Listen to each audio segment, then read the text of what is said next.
उत्तराखंड की 5 लोकसभा सीटें बीजेपी के खाते में गई हैं। हालांकि चुनौतीपूर्ण रहा मुकाबला। कुछ एक सीट पर बीजेपी और कांग्रेस के बीच में काफी कम मार्जिन भी रहा।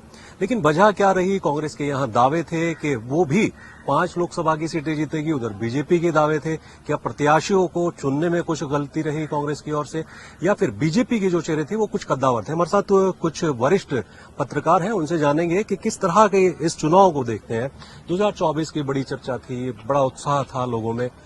सेठी जी, आप वरिष्ठ पत्रकार हैं, बहुत सारे लोकसभा चुनाव आपने देखे। उत्तराखंड में 5 की 5 लोकसभा सीटें बीजेपी के खाते में गई।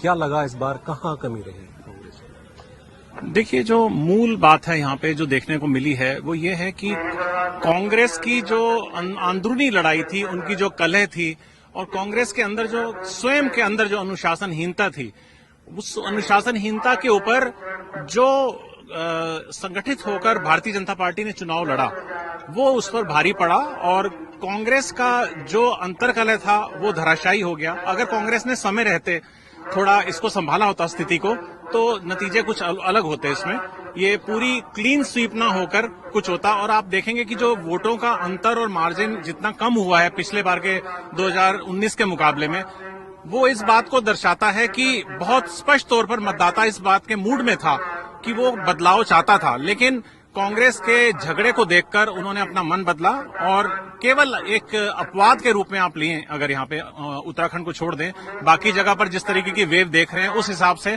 कांग्रेस ने अपने आप इस चुनाव को गंवाया है। यानी कि प्रत्याशी चुनने में थोड़ा सा, और दूसरा पार्टी की जो अंदर कलह थी वो भी नुकसान दी। सोनू सिंह जी हमारे साथ हैं, वरिष्ठ पत्रकार हैं। सोनू जी, हरिद्वार को लोग कह रहे थे कि एक सीट खाते में जा सकती है। हरीश रावत के पुत्र मैदान में थे, हरीश रावत खुद बैकडोर से तमाम ताकत लगाए हुए थे। देखिए, अगर कांग्रेस अपनी रणनीति में कुछ बदलाव करती और अगर जो प्रत्याशी हैं उनके चयन में अगर और थोड़ा एहतियात बरतती, तो मुझे लग रहा है कहीं ना कहीं ये परिणाम कुछ और हो सकते थे। इसके अलावा जो कांग्रेस